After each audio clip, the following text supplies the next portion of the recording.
10,000 human beings wake up and realize that for the first time in their life, they realize that they can actually afford to buy a property. And a lot of people are trying to sell now at OP or below OP because they never planned it.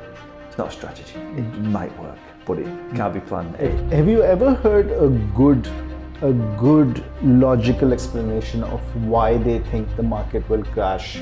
Don't say that and continue to live here. There is no perfect guy or perfect property or perfect timing. Stop trying to win the market. If you want a home, pay for your home.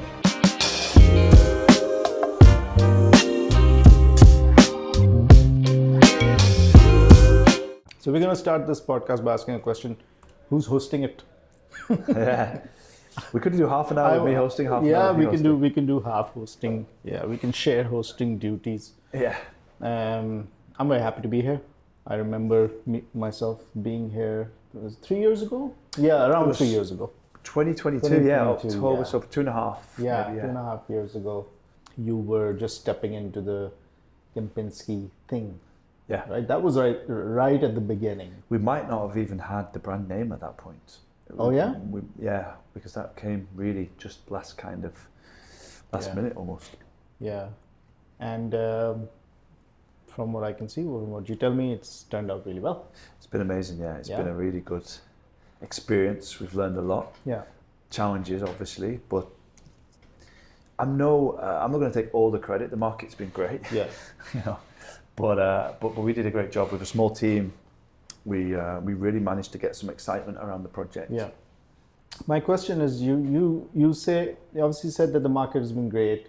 In some ways, some might call it a bit of a gold rush in the last 2 years, maybe 2.5 years. I was speaking to somebody in Ras Al Khaimah. We were talking about the Ras Al Khaimah market, and he was saying that, especially on Marjan Island, everything that's been sold recently, and everybody's wanted to, in the last year and a half, people have wanted to buy. They didn't strategize well. A lot of people literally put in money to sell in 6 months, which is ridiculous. 12 months, 18 months. They literally, and now that those 18 months or 12 months have passed, they've come to that point, they want to sell, they can't get the premiums, A, that they were promised, or B, that they thought or they were hoping to get. They can't get it. Which is fine, as long as they can make the payment plan. But the issue is they want to sell it. Yeah. So wanting to sell and needing to sell are two different things. Need as well. I think because there's going to be a mixture of both. Yeah, because a lot of people that's why I said kind of gold rush in the beginning. People just went in, not really planning. And they feel like, and a lot of people are trying to sell now at OP or below OP because they never planned it. Is that something you experienced here with Kempinski, where the people who are trying to sell now, they're saying, okay, we sell? To be honest, not as much as we might have first thought. We've got a 50-50 payment plan, so we've got quite a heavy payment coming up in the next 2 months. No, okay. So we've got a few people that are becoming a little bit more urgent, and they're lowering the price a little bit. Yeah. But it's a very small percentage of the overall building that are actually wanting to sell in the first place. So I think we've got quite a lot of end users in our project, which is great. Yeah. No one's sold below OP yet. There's been about 10 to 12 resales. Everyone's made a good premium. Some have made a really good premium. Good. If they bought really early in Tower 1. Yeah.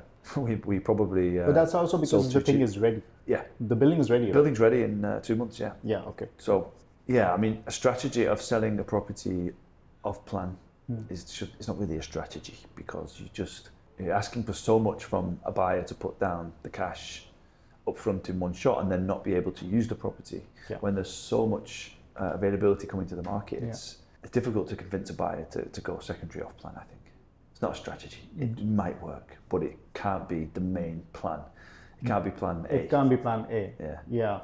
If the property is ready 50%, bad idea. If the property is ready 85%, then maybe. I mean, look, the best time would obviously be when the project is handing over. Snagging you've time. Got, because they've got the BCC, so then the buyers can come with the mortgage from the bank. Yeah. Some developments, buyers can come with mortgages now, 50%, I think, on like the major EMAR, the government developers basically. But I haven't seen that personally. I haven't had clients do that transaction with finance off plan. Yeah. But I think it's going to cause some stabilization and a slowdown in prices. This whole thing that you're talking about, when these final payments are set to be made, I think quite a lot of people bought without planning to have the money for the final payment. Sure. And Because they were convinced that they'll be able to sell. They were so convinced that they could sell, which is gonna, and maybe some people thought that they would just get a mortgage, and now it's not so easy to get a mortgage if you don't have an income or whatever. So yeah, let's see. And I think it's a strange one, right? Because people talk about oversupply, and I think there could be an oversupply in some instances with certain types of properties, certain areas. But then also, I think there's a huge undersupply of other, standalone villas in good locations. Yeah. So I think Dubai now and the UAE is becoming more of a diverse and real, true real estate market, proper real with estate different areas that you can't just categorize everything Yeah. under one umbrella. You've got to look at different types of properties in different locations to understand the dynamics in those areas, because it's very different. Now, if you consider downtown to maybe ranches, it's like you might as well be in a different city, really. Yeah, it's not oversupplied. Yeah. It's not, right? Ranches and all these areas, No. they're not oversupplied and will not be anytime soon. No, definitely not. But, places like obviously JVC and, Yeah, could be. Lynette was on your podcast. She must have been talking about data a lot. Yeah. And I know through her as a source that 85% of everything that's being handed over in the next year and a half is studios and one bedrooms. Yeah. That's not supply, No. is it? Studios and one bedrooms is not supply. It's more speculation. It's not supply that's going to be end user driven. Exactly. I don't want to live I've been living in a one bedroom. I'm tired of it. I need a bigger place. I don't even have kids. Yeah. It depends about location though, because, the holiday home market is still strong. And I think those studios, put them in two different locations and it's a completely different proposition. So again, that's why you need to really look at the specifics. Could still be an undersupply in the right building, in the right location. Yeah. But then could also be a really, I wouldn't say bad investment. I still think it's if you can hold it and keep it, it's a good idea, but probably not going to give you the returns that you might have or if thought. if it has given you some appreciation, then take that money out, use that money to put somewhere else, and that's what a studio may be. Yeah. But like when I said that's not supply, I mean that's not having a huge impact on the supply. Yes, a lot of those studios and one bedrooms will probably remain unoccupied because generally people, and when I look around Dubai, I've been here since 2004. I don't remember seeing a lot of kids in 2004. No. Now you see, 12-year teenagers, 12 Kids years old. everywhere, So people live here, right? And people want to bring their kids here. People want to bring their parents here.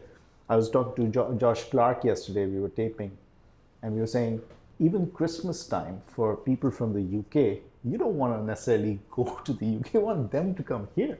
I know. During Christmas time. I always say it. We wait for the weather to get amazing all year, and then we go away. And then you're saying, come over. Yeah, right? exactly. Enjoy it. You don't necessarily want. No. I mean, you did, but maybe now. I think it's changing. That especially for you UK people, you want to bring your mom and dad and whoever. You want them to come here and enjoy the a bit best times of stay in the villa. city has to offer. Got the extra room.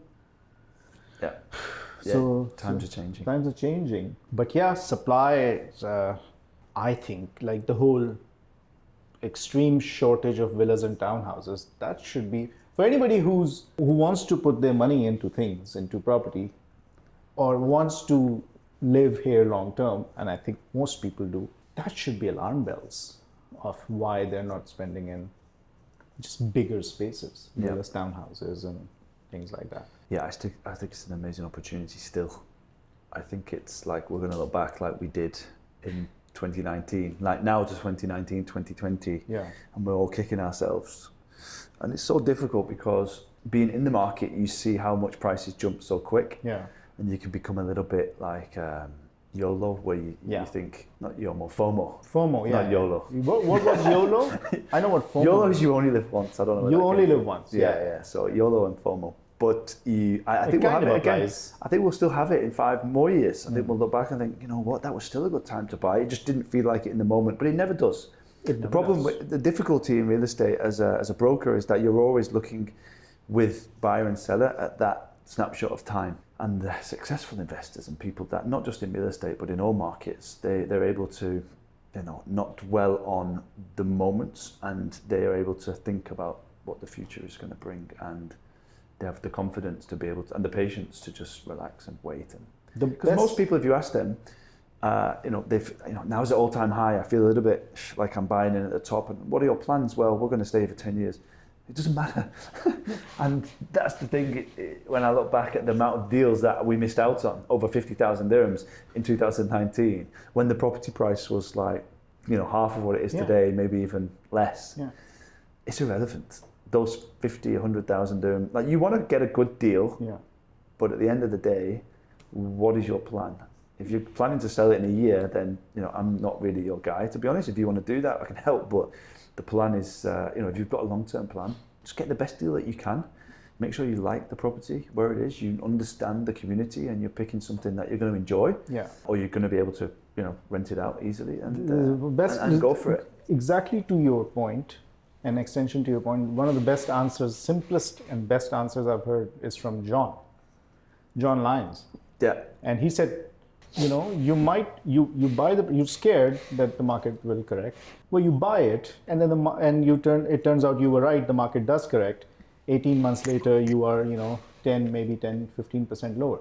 But in those 18 months, you've lived in that home, your family home, you built it. There's a cost. Yeah, right.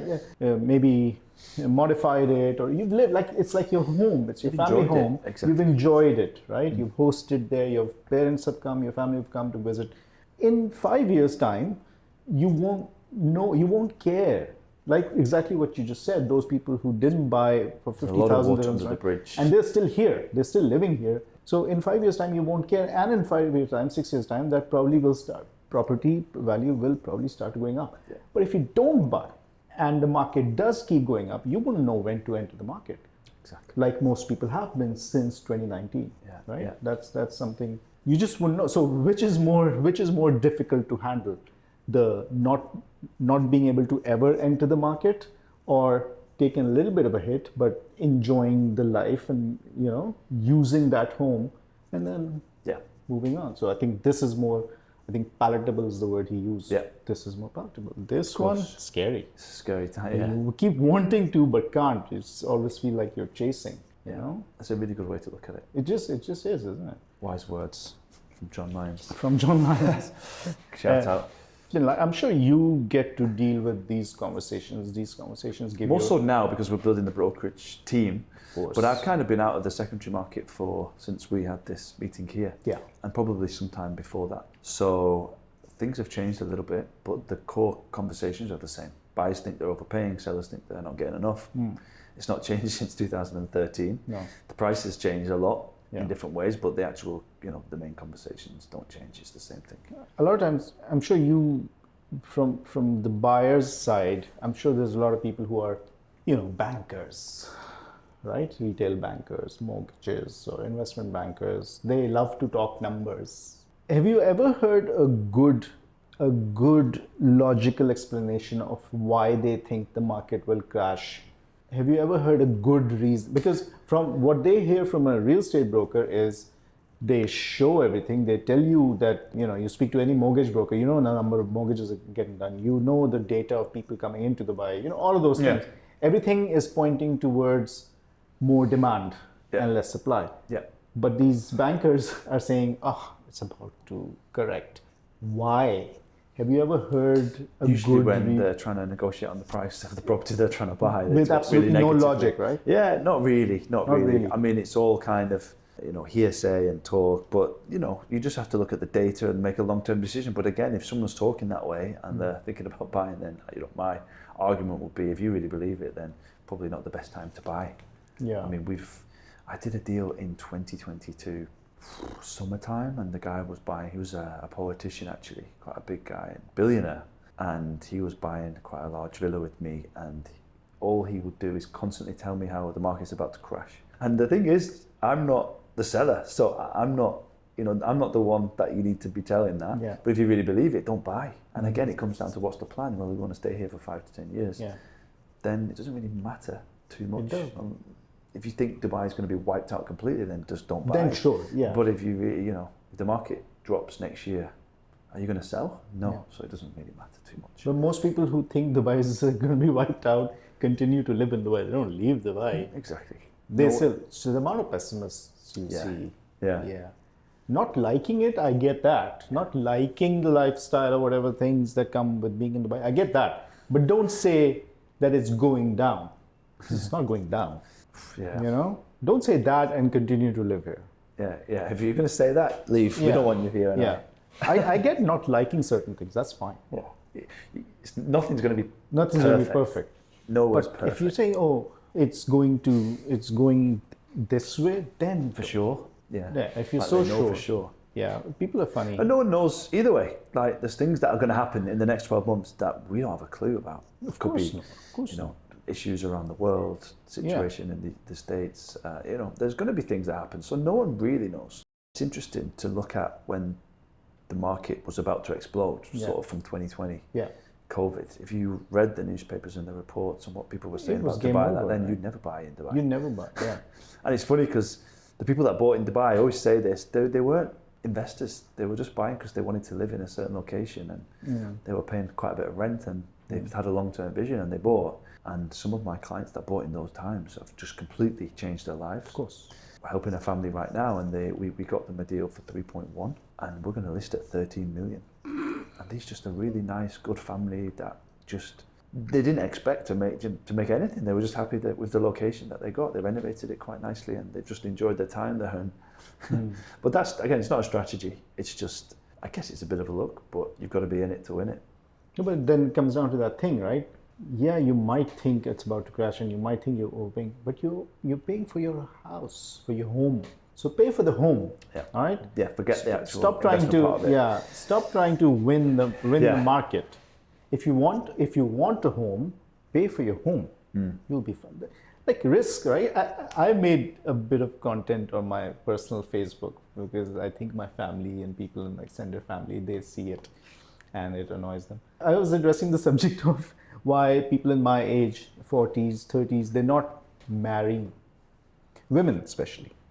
They're not marrying, even though they want to. They want to, but they're waiting for the perfect guy meets. Maybe because of social media, do you think? That's it. They're exposed.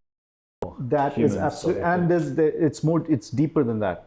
Because of social media, your wedding and your entire life has to be perfect, doesn't it? The wedding day, everything has to be perfect. And because of social media, if the thing fails, you are failing in front of the entire world, right? Because of social media.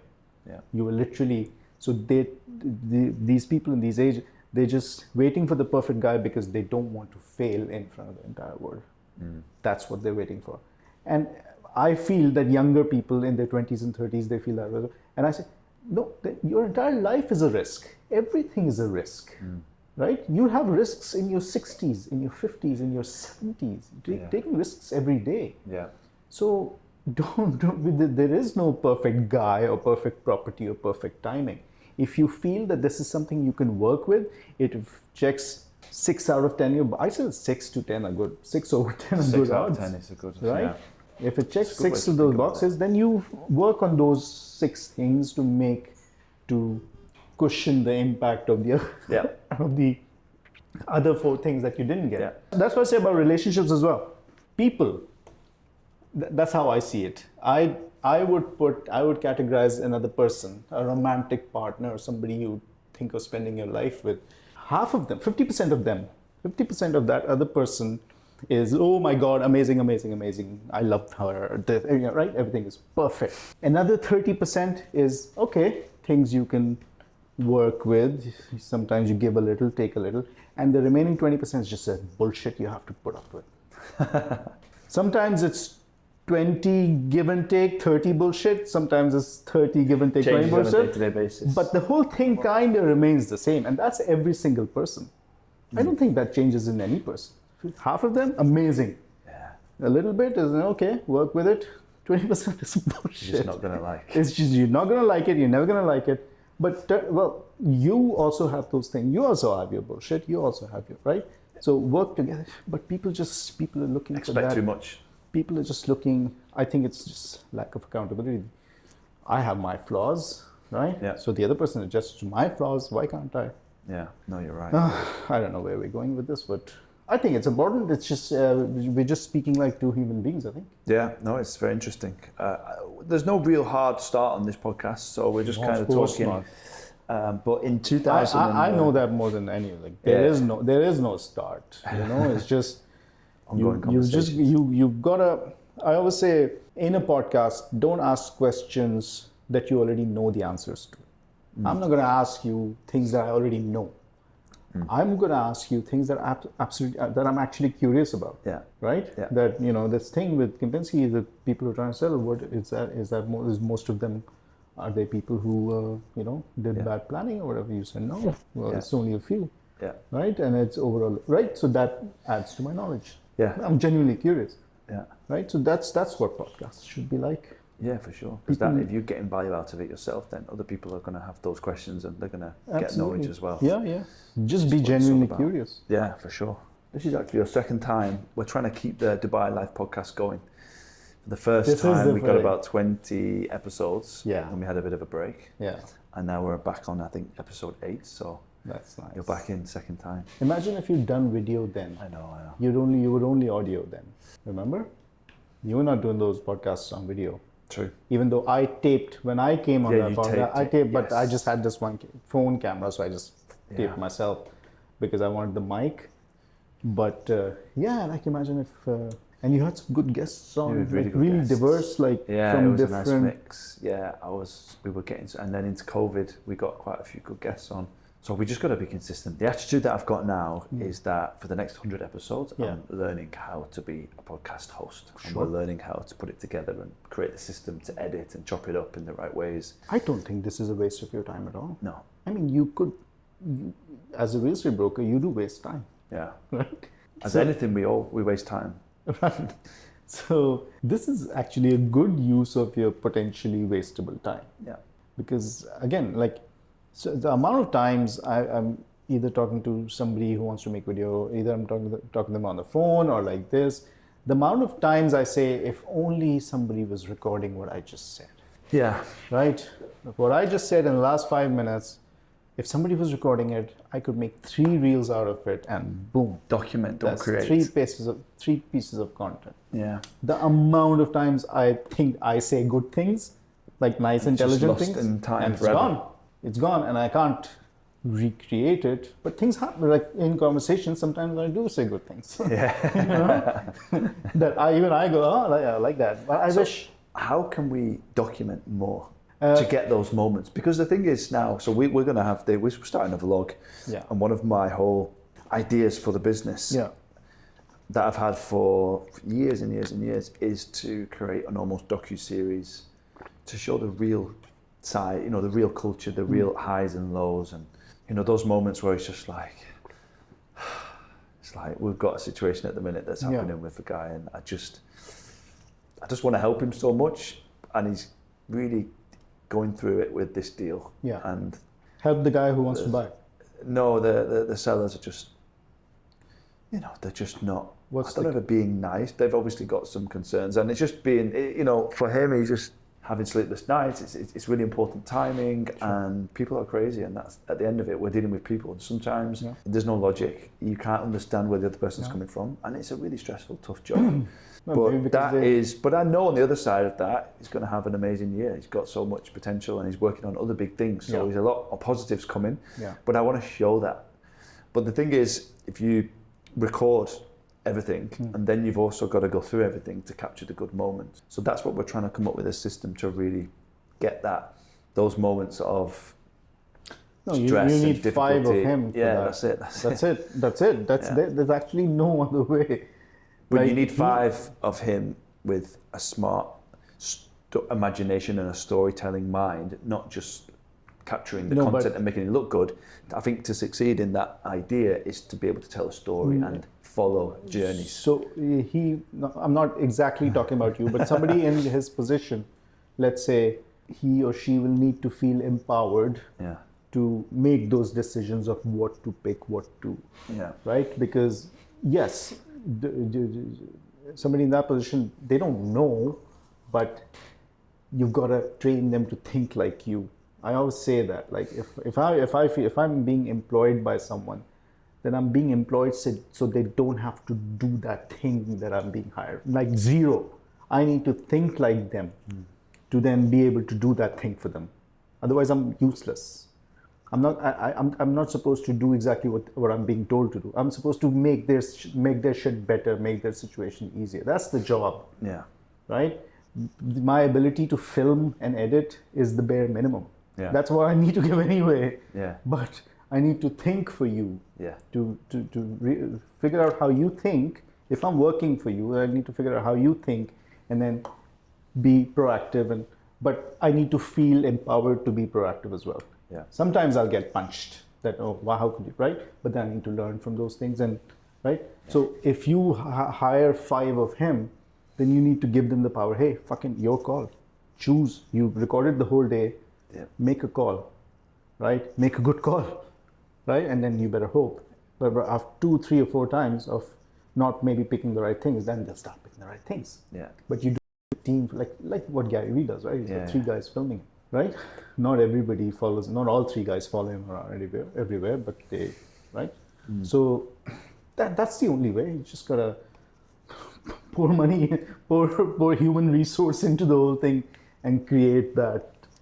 That's the system. Yeah. It can't be a very rigid system, I think. No, right?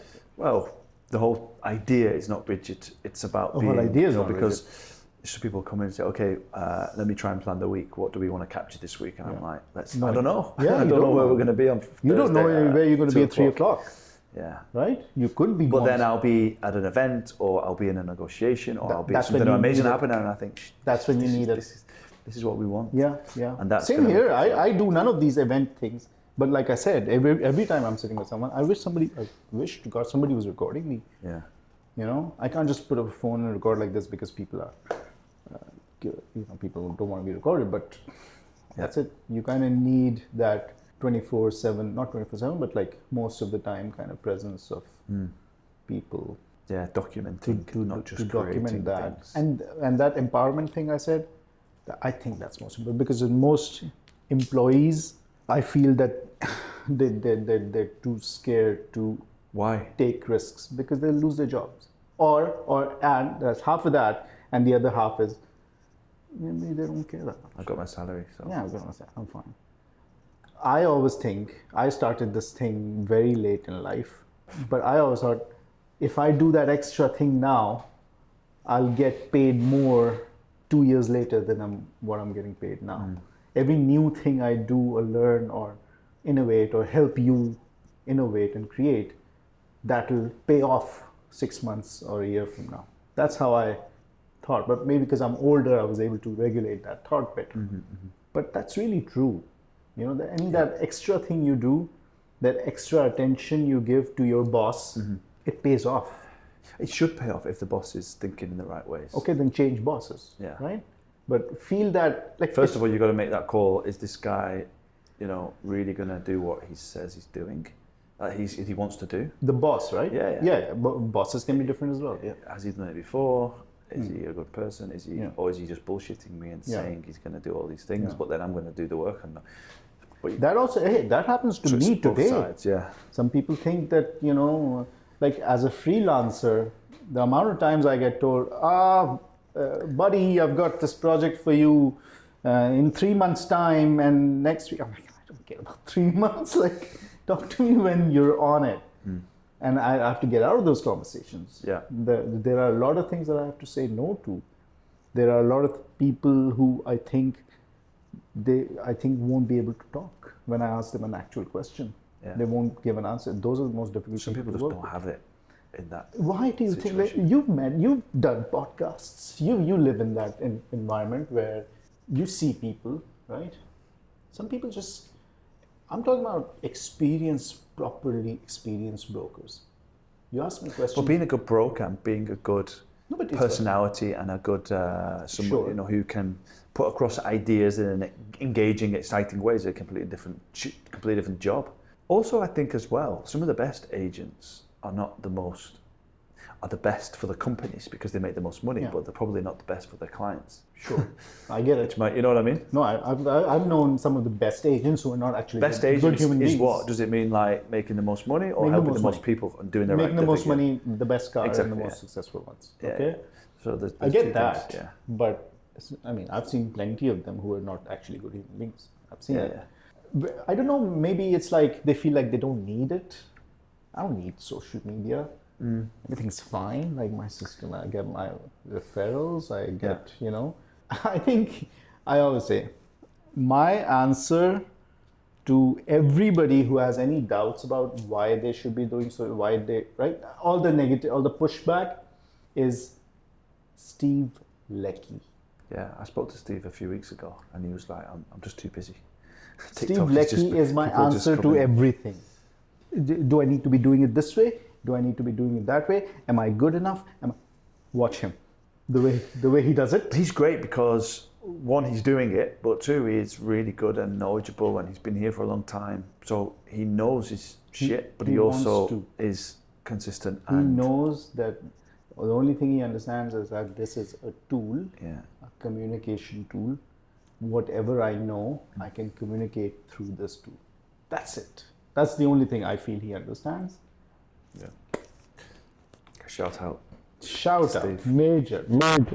He's like literally. I'm not even kidding. He's my answer. Everybody who gives me any pushback about why not and why this or who that, what's this guy? Nice. What are you getting now when it comes to people approaching you and saying, "Hey, I want to get involved in social media"? What do they want? They want virality. My God, the V word. Okay. People want virality, and I try to talk them out of it because it's a subject. This is something that people feel that they're entitled to because they see a lot of dumb stuff getting virality. You agree? Yeah. Like a lot of things that get, views or whatever, and you wonder why, but it got it. So fair play to them that they got that virality. But people think, if they got virality for stupidity, I have so much knowledge. I should get virality as well. That's something that's one of my biggest challenges to sort of calm people down. So and how do you say, do that then? my approach is I tell them that you don't actually deserve it. You'll get it if you deserve. I say it. Yeah. I say that. I say you get it if you deserve The market it. decides, not you. The market decides. It's like a seller who wants 10 million, but the market price is 6 Exactly. or 8. Right. You don't decide the price. The buyers decide the I price. said you'll get You don't decide virality. how many views you get. You just got to put stuff out, and the market decides. Yeah. Here's one thing, a thought that I have internalized. I feel that the kind of people I attract to work with me are people who really need help in starting out on their social media. There's a lot of brokers I see who are making content who you switch the camera on and they're like, blah, blah, blah, blah, blah, blah, blah, blah. They've got like 30,000 things to say. No hesitation, nothing. They've got the chops. Boom, boom, boom, boom.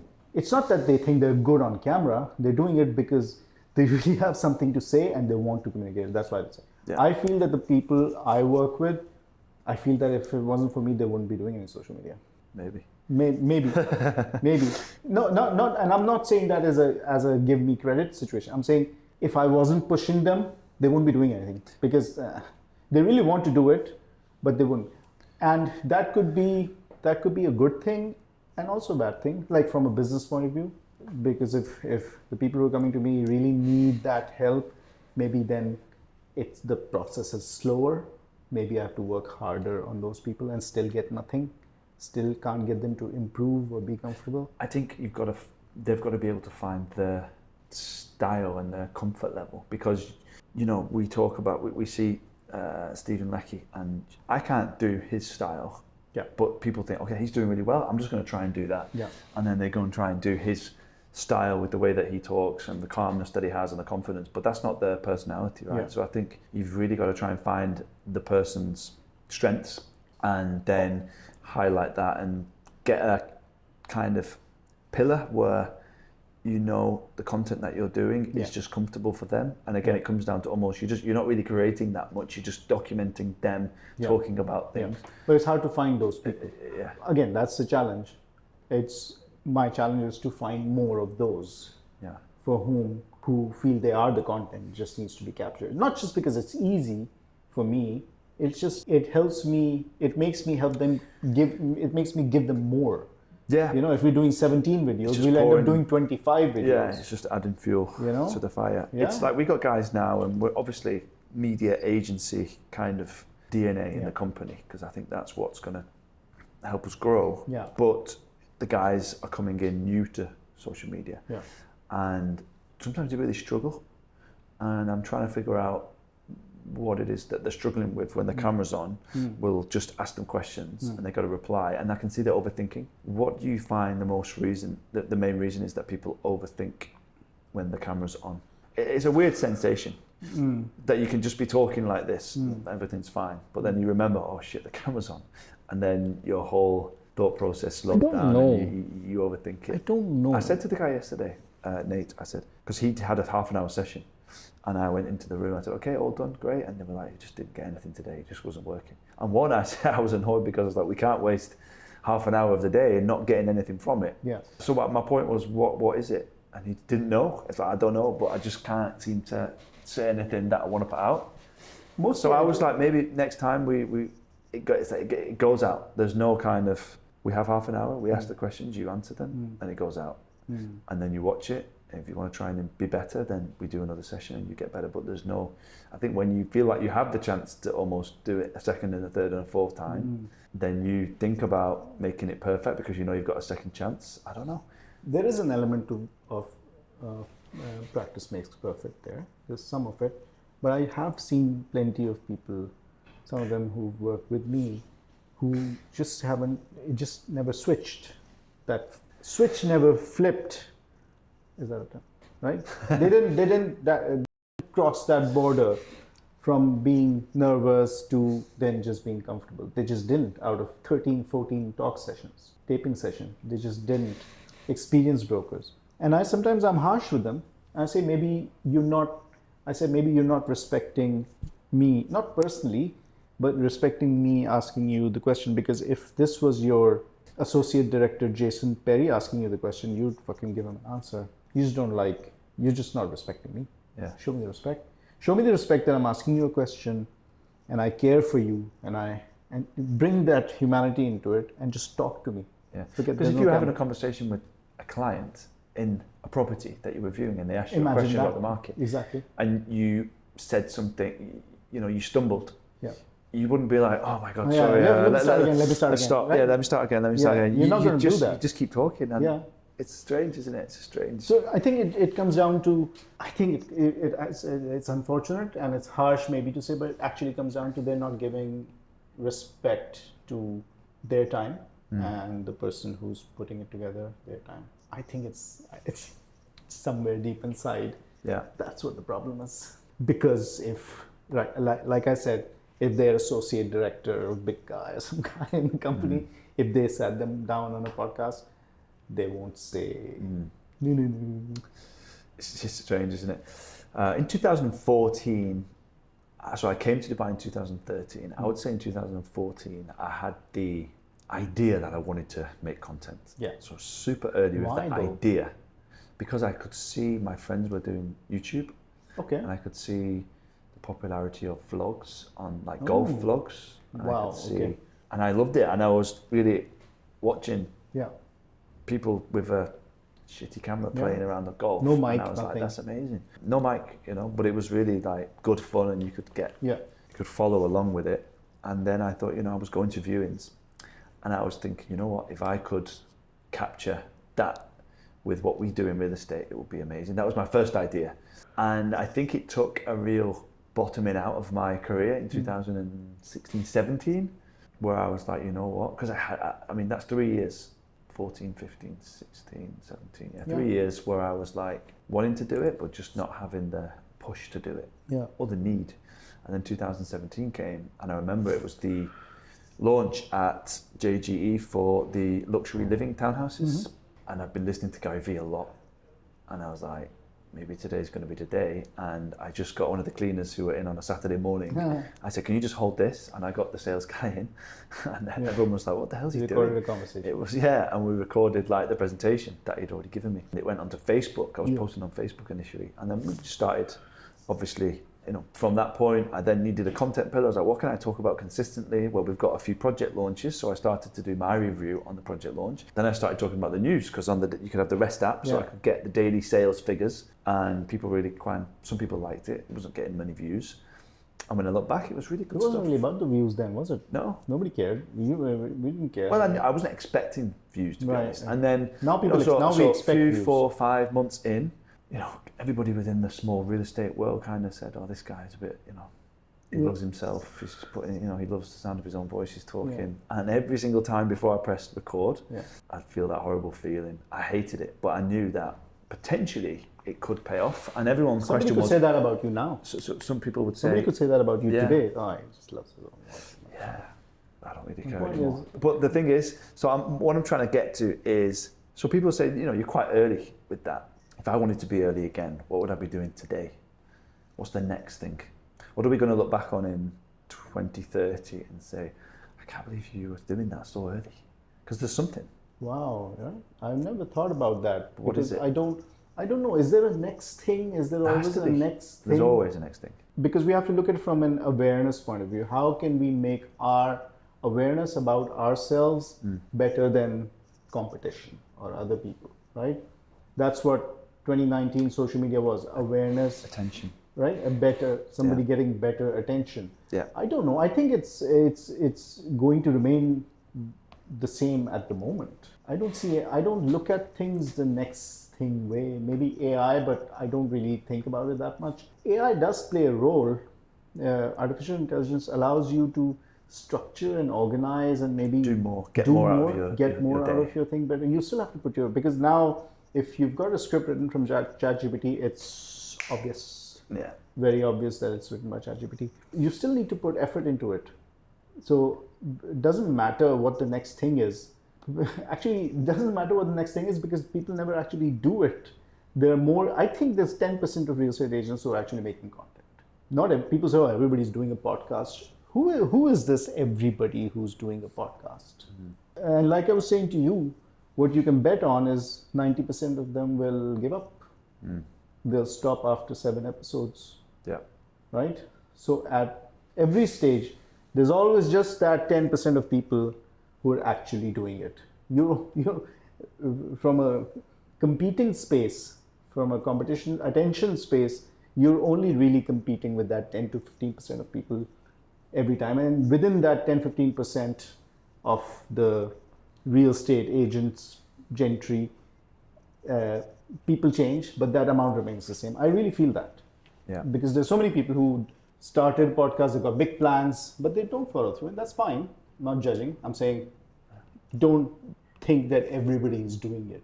So I have to do it different or I can't do it because everybody's doing it. Yeah. Most people are not doing it. Yeah. Because most people are giving up and will give up. So if you want to be one of those who will give up, be my guest. If you want to be consistent, I like you more. That's how I see it. Yeah, so next, I'm not that intelligent, Liam. I don't look far ahead. Sorry to disappoint you. But I just look at the thing now.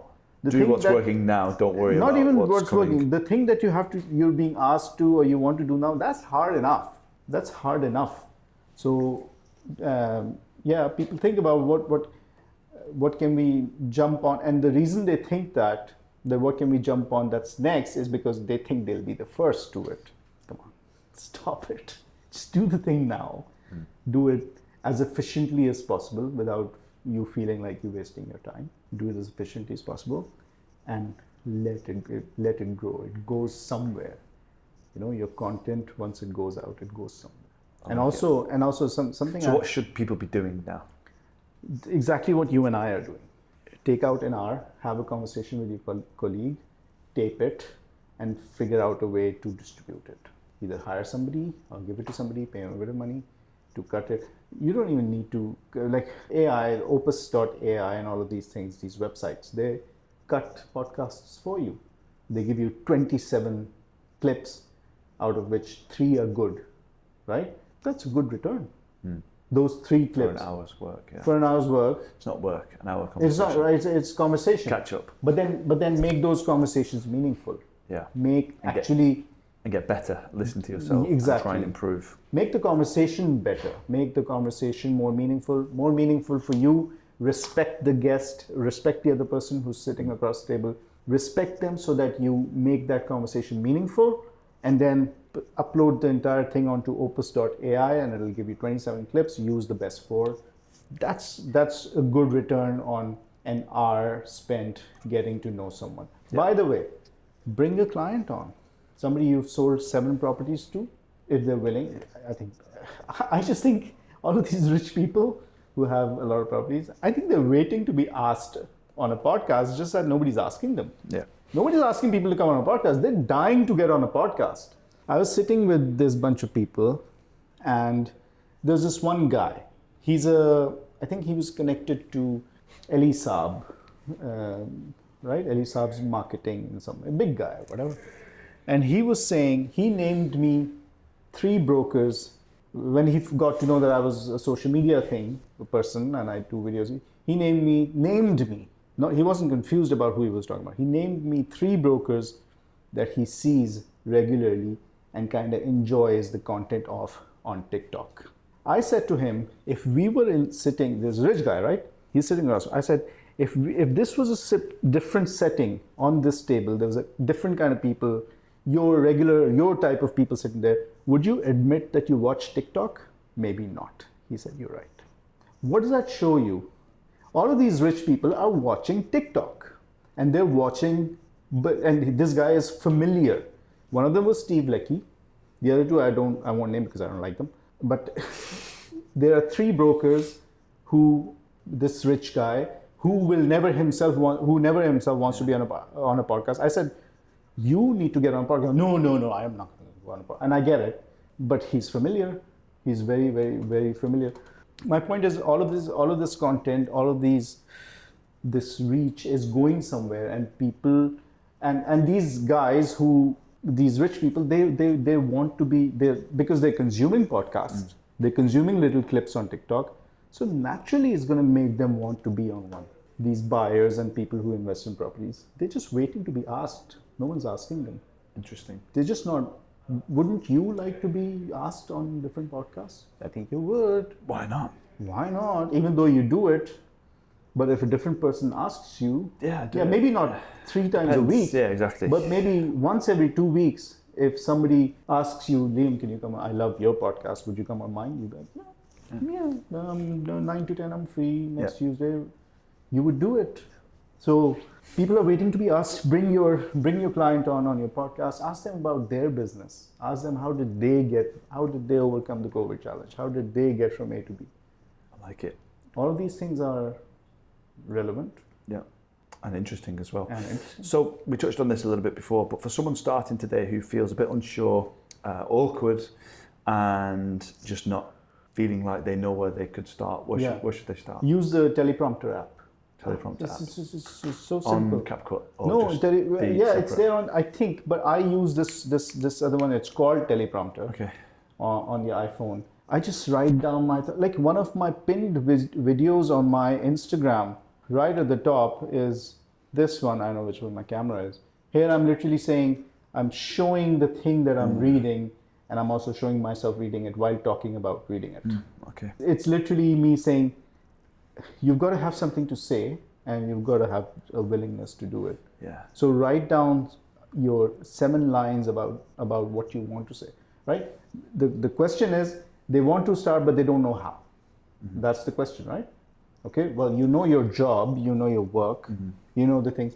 Recreate something. Recreate somebody else's thought, put it in your own words, put down a script, hit record on the teleprompter app, and record yourself. Do it 5 or 6 times. Don't post it. Yeah. I say post it, but if you, right? But it comes down to realizing that even, your first videos will be bad. I mean, to you. Yeah. Right? Nobody likes themselves on camera. Nobody's used to themselves. That's because we're just not used to it, but we'll get used to it. The reason that it's okay to do it, okay to go on that path, is because it's been normalized. Now it's normal. It's perfectly normal to see somebody on their social media, to see them talking, isn't it? It's 6 years ago, 2019, it wasn't normal. Yeah. It was a bit, oh, he loves it, like you were saying, oh, he loves his own face too much, he loves his own voice too much. Now it's normal. The world has made it normal. Yeah. So it's not so narcissistic or selfish to show yourself. So just do it. But now the problem is that, oh, now I want to be different. I don't want to do a podcast like Liam. Yeah. I don't want to do a podcast like that person. So it comes down to our own selves as human beings. We're the problem. Yeah. Social media isn't the problem. Yeah. Agreed. That's how I think about it. So just do it. And teleprompter app, best ever. I think I used it. I mean, I use that a lot. Yeah, we used it with you a long I time use ago. that a lot because there are times when I really want the thing that I want to communicate, I want it to be really precise. When you're talking about maybe some facts and figures and numbers, especially for facts, then it helps. We kind of do project reviews, part of our strategy. Yeah. And you need a teleprompter. You're not going to be able to recall all of the information about a project on the spot in one go. It's just not going to happen. You won't. Even if you're the best presenter in the world. You used to do it without teleprompter. Your first reports were without teleprompter. Yeah, but sometimes I'd be up till 2, 3 a.m. in the morning doing about 20 takes. I have my mum behind the camera scrolling through the laptop, and I get right to the last point and I'd mess up lines and then I have to do it again. But teleprompter would be a So it just makes it so easy. Yeah. Everything is available. Somebody was saying to me, I did a podcast in my own studio. Somebody said to me that every solution is available.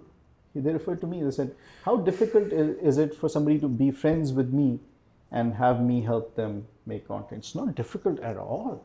The amount of times I give people, hey, you can do this. Hey, here's a list of topics you can make content about. Teleprompter, buy this mic. I'll send them the mic, the 325 dirham mic that works brilliant. But they don't want to spend sometimes. Yeah, it's just that it's so easy.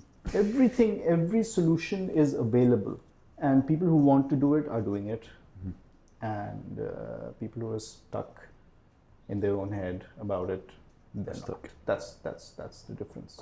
You've got a list of questions, probably get good sound bites out of me, but you won't get any because, like I said, I'm not that intelligent. I just... Okay, so let's say we convince someone to start. They're actually doing quite well. They maybe go for a couple of months and they're writing down their ideas and topics to talk on, and then they get to a point where they feel like they've covered everything, which is pretty common. I felt it myself. What can I talk about? Especially when you're doing this Q&A kind of style answer, which is really popular at the minute with these short reels. They get stuck creatively to think, what can I do? I've kind of answered all the main talking points. I've talked about population growth. I've talked about how to buy an off-plan property, how to buy a secondary market property, which are the best areas. After a month of being consistent, they get stuck and they think, what can I do to get through this block that I've got in my mind? That's like saying that if I wanted to open a new burger joint, I would say, well, there's enough burger joints in Dubai, I don't want to open. There's a new audience every single day. A new audience is born for you every single day. Do you know what I think now? People are stuck thinking about their social media platform as actually those followers are the only people that's seeing the post. Whereas in reality, what could happen is when you put out a post and it hits, it's getting an audience that's completely new to you. Yeah. And also I like the way that we started to look at it as every single post and it's individually. Yeah. So it doesn't need to kind of flow and match. It's every post is separate to what's gone before. I'm of that. I subscribe to that idea. And so it doesn't have to look in the same way. It doesn't have to be in the same theme. It's each post is going out into the world with its own chance of catching attention. 200%. Every single day, somebody who didn't know you yesterday can. Well, people are so thinking about like you said, I've already said that, but it doesn't matter because there's 7 billion people out there that could potentially see this. You didn't say that to the guy who discovered you today. It's small. So they're just thinking that my audience, my existing audience, is going to tune out because I've already. Your existing audience is 5,000 people. What's that in the grand scheme of things? It isn't anything. So it's not even if people find you every single day, just the way every single day all over the world, 10,000 human beings wake up and realize that for the first time in their life, they realize that they can actually afford to buy a property, right? This happened this morning, didn't it? And it will happen tomorrow morning, and it happened yesterday morning.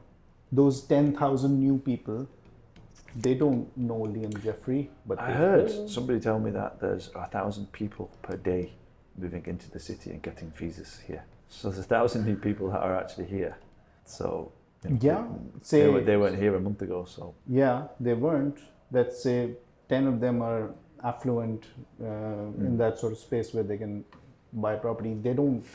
They have a lot that needs to be taught to them.